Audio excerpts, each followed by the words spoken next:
Ayo, siapa di sini yang masih percaya dengan hal yang di bawah ini? Padahal di situ saja sudah tertera bahwa ini itu tidak benar. Mau tahu penjelasan untuk selengkapnya? Simak yuk. Halo, Assalamualaikum. Perkenalkan, saya Yasmin Mutiara Kolbi, mahasiswa dari D4 Kebidanan F keempat.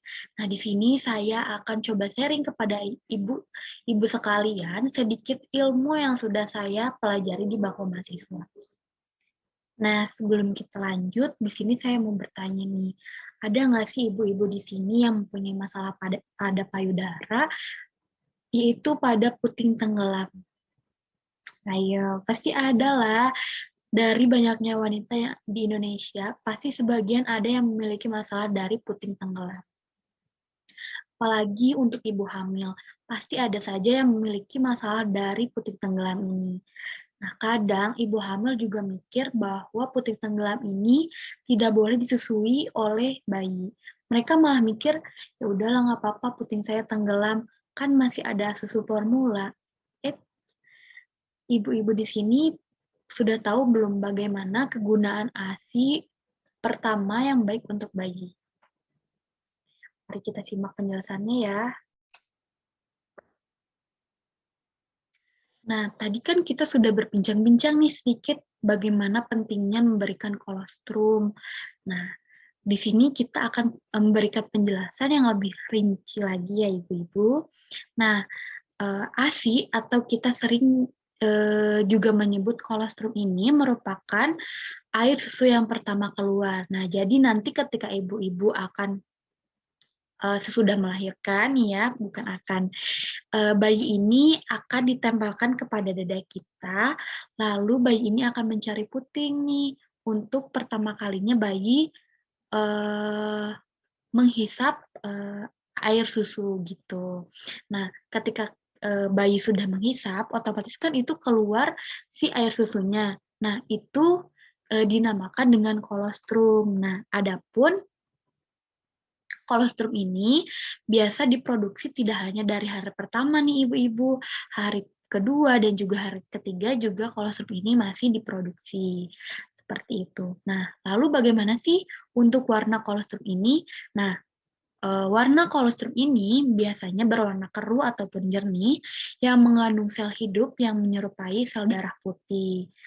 Nah, kolostrum ini juga dapat membunuh kuman, penyakit sehingga mampu melindungi tubuh bayi dari berbagai penyakit infeksi dan meningkatkan daya tahan tubuh bayi. Nah, berarti kolostrum ini sangat penting ya? Iya, tentu saja. Bahkan kolostrum ini mempunyai gizi yang sangat tinggi. Contohnya, nah kolostrum ini mempunyai protein, vitamin A yang tinggi dan lemak sehingga sesuai dengan kebutuhan bayi pada hari pertama kelahiran dan berguna sebagai pencahar untuk mengeluarkan kotoran pertama bayi atau bisa disebut dengan mekonium. Nah, kebayang nggak sih kalau misalnya si kolostrum ini tidak diberikan kepada bayi baru lahir? Berapa banyak nih gizi yang ketinggalannya. Nah, kita lanjut ya ibu-ibu. Nah, nanti kan kita akan menyusui nih, otomatis, eee, kita juga harus merawat payudara kita nih agar si produksi ASI juga tetap bagus, gitu. Nah, di sini ada cara merawat payudara. Nah, yang pertama, menjaga agar tangan dan puting susu selalu bersih untuk mencegah kotoran kuman masuk ke dalam mulut bayi. Nah, lalu mencuci tangan dengan sabun dan air sebelum menyentuh puting susu dan sebelum menyusui bayi. Nah, biasakan harus mencuci tangan sesudah buang air kecil atau besar, atau menyentuh sesuatu yang kotor. Nah, ini hal yang normal ya, kita juga kalau nggak menyusui atau sedang tidak menyusui gitu, selalu mencuci tangan sesudah buang air kecil atau buang air besar, seperti itu. Lalu membersihkan payudara dengan air bersih, minimal nih ya ibu-ibu 1 kali dalam sehari, seperti itu. Lalu yang keempat, licinkan kedua telapak tangan dengan minyak sayur atau baby oil. Nah, lalu selanjutnya tidak boleh mengoles krim, minyak alkohol, atau sabun pada puting payudara. Cara memahami bra yang mengganjal. Nah, kebayang nggak sih kalau misalnya kita memakaikan krim, minyak, ataupun alkohol, ataupun sabun ya kepada puting, otomatis kan itu juga kehisap ya Bu sama si bayinya. Kan jadi bahaya juga gitu. Nah, lalu berikan message pada payudara atau breast care. Nah, message ini berikan pijatan pada payudara agar si ASI-nya itu keluar dengan lancar, tidak ada hambatan, seperti itu. Lalu letakkan kedua telapak tangan di antara kedua payudara. Setelah itu gerakan memutar ke samping dan ke kiri bawah sebanyak 10-15 kali. Tangan kiri menopang payudara kiri, tangan kanan mengerut payudara di pangkal ke arah puting sebanyak 10-15 kali. Lalu ketuk-ketuk payudara dengan ruas jari tangan secara berulang-ulang, lakukan hal yang sama pada payudara sebelahnya. Jadi kita gerakan memutar seperti ini ya Bu, ke samping sebanyak 10-15 kali. Nah, lalu tangan yang sebelah apa ini ya? Nah, tangan di sebelah kiri ini menopang payudara sebelah kiri juga. Nah, tangan kanan mengerut payudara pangkal ke arah puting. Nah, yang tangan kanan ini memijat yang sebelah kanan gitu. Lalu ketuk-ketuknya ini jangan sampai keras-keras ya Bu. Kita pakai perasaan saja kayak gini gitu. Nggak perlu keras-keras soalnya kan karena kan si payudara juga rawan juga ya Bu, kalau dipukul dengan keras gitu, wah nggak kebayang gitu. Nah lalu nih yang tadi saya tanyain juga, cara mengatasi puting tenggelam.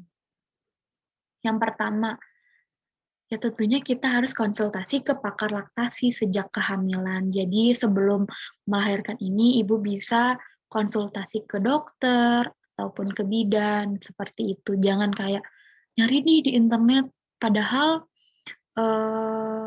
caranya yang salah. Di internet tuh banyak untuk cara-caranya, namun lebih baik ketika kita mencari di internet itu kita konsultasikan lagi kepada pakar laktasinya seperti dokter ataupun bidan seperti itu. Nah, lalu yang kedua, tetap berikan ASI sesering mungkin. Nah, jadi ketika kita mengalami puting tenggelam nih, kita nggak boleh berpikiran, ah udahlah, apa ya, kan puting saya tenggelam nih, udahlah nggak usah dikasihin, nanti takutnya sakit, nanti takutnya ini, itu. Nah, itu nggak seperti itu ya Ibu-Ibu. Cara mengatasi yang paling utama untuk puting tenggelam ini adalah tetap memberikan ASI sesering mungkin kepada bayi. Nah, lalu pijat puting bayi sebelum menyusui. Nah, pijatnya ini seperti ini ya Bu, ini misalnya ini payudara nih. Terus ada putingnya, kita pijit seperti ini, lalu seperti ini. Jadi kayak tanda tambah gitu ya ibu-ibu. Jadi seperti ini, saya contohkan ulang, seperti ini, lalu seperti ini. Nah, seperti itu. Menggunakan nip cell. Nah, ini tuh kayak seperti pompaan pompaan ya Bu. Ada kan untuk zaman sekarang tuh kalau ibu-ibu yang eh, ah bayi lagi tidur gitu kan, ya udahlah pakai pompaan aja. Ada tuh itu yang lebih praktis. Jadi kita bisa tuang ke dalam botol susu. Lalu gunakan kain atau breastpad dingin. Nah, setelah itu tetap berikan ASI pada bayi. Seperti itu. Lalu apa saja sih faktor yang mempengaruhi kepada pemberian kolostrum? Nah, yang pertama ini faktor sosial budaya ibu. Nah, biasanya ibu bekerja menurut teman-teman karena kan mungkin melihat nih teman-temannya nggak memberikan asinya, memberikannya pakai formula gitu. Nah, ini enggak ya, Bu. Atau tetangga yang memberikan susu botol merasa ketinggalan zaman jika menyusui bayinya. Nah, biasanya ini, faktor pada ibu-ibu milenial, seperti itu. Lalu yang kedua, faktor psikologis, takut kehilangan daya tarik sebagai wanita, lalu tekanan batin. Lalu yang ketiga, yaitu faktor fisik ibu yang sakit, misalnya mastitis dan sebagainya. Lalu yang keempat, faktor kurangnya petugas kesehatan sehingga masyarakat kurang mendapatkan penerangan atau dorongan tentang manfaat pemberian kolostrum, meningkatnya promosi susu kaleng sebagai pengganti ASI. Nah, ini nih faktor yang mempengaruhi. Jadi kurangnya edukasi kepada ibu-ibu sehingga ibu-ibu mikir, ah, ya sudahlah, ada susu formula ini, ada susu kaleng, ada susu kotak, seperti itu. Nah, mungkin seperti itu ya Bu penjelasan dari bagaimana mengatasi puting tenggelam dan juga pentingnya kolostrum pada bayi baru lahir.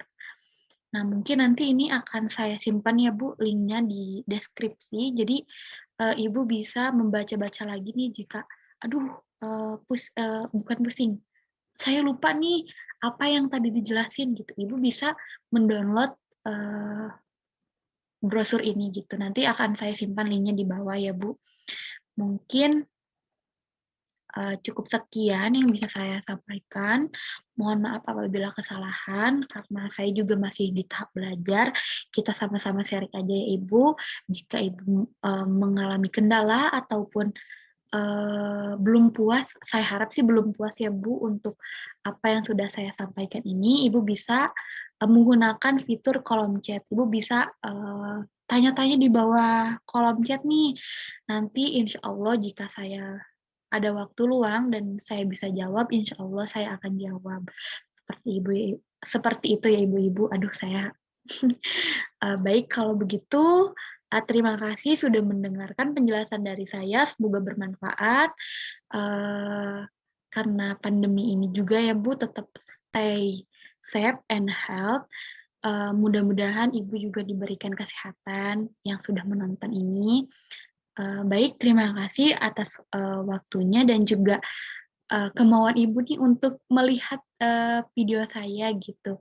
Baik, terima kasih. Wassalamualaikum warahmatullahi wabarakatuh. Dadah.